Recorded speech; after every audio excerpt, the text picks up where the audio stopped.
Welcome to Khula, the new business empowerment show that is hopefully coming to your channel very soon. On this show, we're going to give entrepreneurs who are watching the very best in terms of advice, guests, and empowerment tools that they can scale up and become the captains of industry of tomorrow.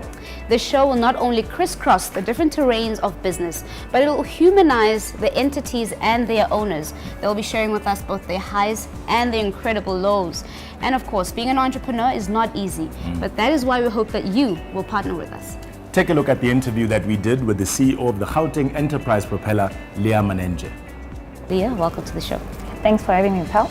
Awesome. So I think maybe just right off the bat, one of the questions that I usually have as an entrepreneur myself is, in entrepreneurship specifically, we have incentives where if a business, for example, is owned by 50%, 51% owned by a female, there's certain perks to that. Do you think those kind of systems and those things have been effective, or what are your thoughts? They have effective. I mean, the recent research that we did around who's running businesses, we've been hosting this campaign called Pitching Booster. Oh, okay. And 53% are still male dominated, but women businesses, you now see 47% of businesses being run by women, which is a big shift.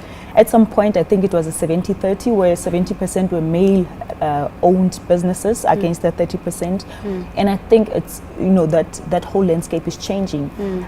What we always encourage is for women not to allow themselves to be used as just a 50-50, just so, or 51% owner, just so some guy can get that benefit. And usually the women are not even active. They're not even active. It's just a name that is passed on so that they can start qualifying for some of these incentives. But we are seeing it change. I mean, the level of confidence that we are seeing at these Pitching Booster campaigns, the level of businesses that are doing well, which are women-owned, it's amazing how it has transformed. And we continue to encourage women-owned businesses to get more support, such that there's designated and set aside that we just put for women-owned businesses as well as youth-owned businesses. So government continues to support women in business. And that's amazing.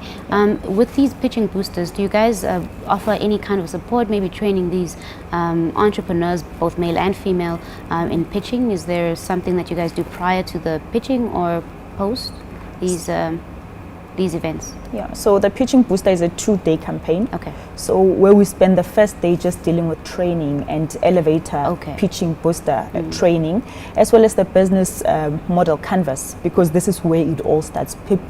A lot of people come with just ideas or talents, but they don't necessarily follow a structured way of putting together a business plan. So we start with those. So they get sufficient time to rehearse, to be trained, to be criticized.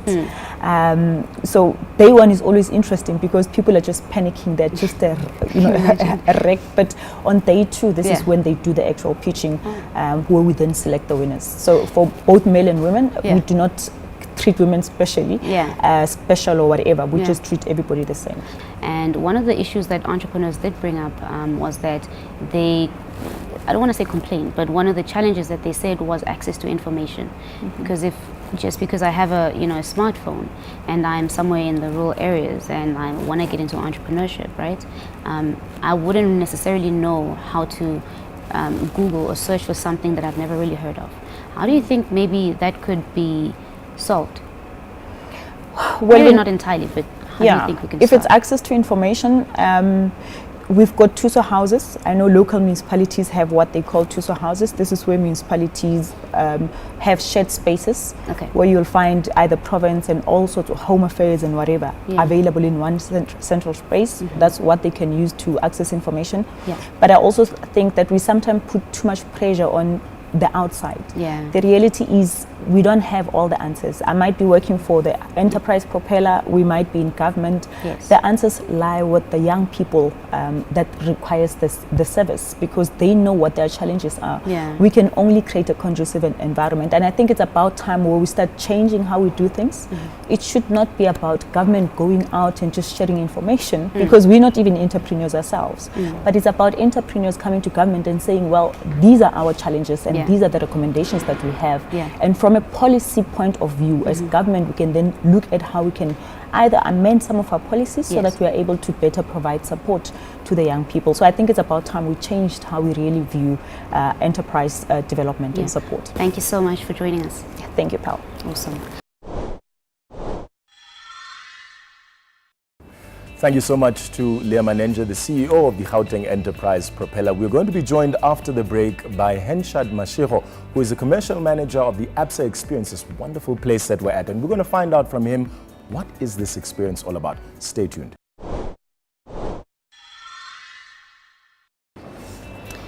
Technology, technology. Welcome back to the show. This is Khula, Grow Your Business. Join my co-host Katlego Mokhase as he sits down with the commercial manager of the ABSA Experience.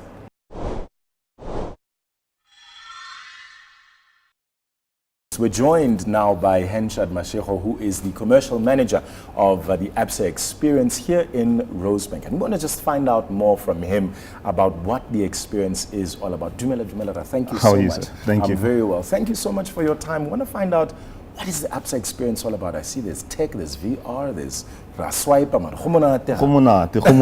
has to be.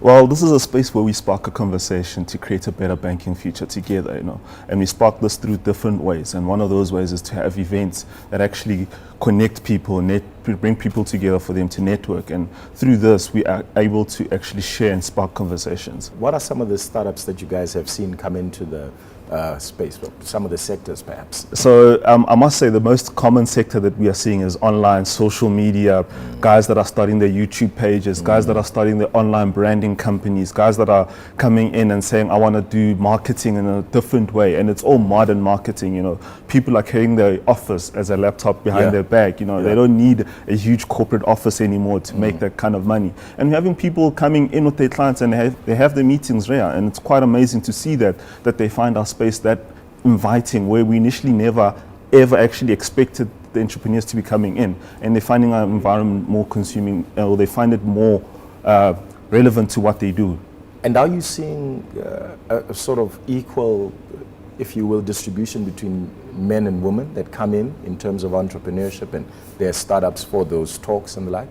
What I'm seeing is that, a lot of young guys, a lot of young ladies that come in, there isn't even the gender difference anymore. People or ladies do what guys can do, and guys do what ladies do. There's guys that are into makeup, there's ladies that are doing online platforms, coding, and it's amazing. And it's some of the topics that we discuss usually on a regular basis on Saturdays, where we also talk about youth and girls and going into digital world and taking over the world. So it's no more, that gender thing is no more there. It's like everybody's operating on an equal sphere. Well, thank you so much for your time, Dada Mashiro, and we wish you all of the best with the ABSA Experience. Thank you so much.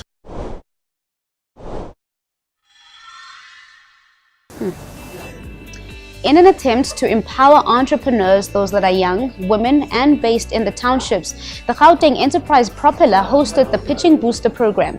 Take a look. My name is Lebogang Mashifane from LM Diverse, which is a visual production company that provides video and photographic services. What I really need is about it's 7 million for more advanced equipment and to produce even better quality footage.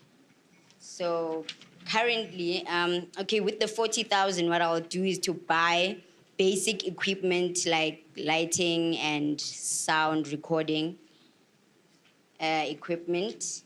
And currently what I'm making is about 25,000 a year. And that also includes costs of printing and transport mostly. So, well, since I'm the one who's working alone, I don't really pay myself for now. With the 7 million, I could at least make $500,000 a month, and with 40K, I can at least make 25,000 in a month. And these numbers seems a bit unrealistic to me. Can you please explain to me how you got to them? Right. So with the 40K, let me start there, is that I would buy lighting and sound recording. Then with that, I can definitely be more confident to approach businesses and say, hey, look, I see that you need this kind of service to make your business profile pictures better. So on like a website, on that page that says team or our team and stuff like that, then those images I can obviously take better pictures, maybe compared to what they currently have. And obviously by approaching a business, I'm looking at having to charge a good price compared to what I would charge maybe someone that would say, hey, look, I would love your services, but the money... How much do you think this gentlemen that are here have spent on this that they have here? Just an idea.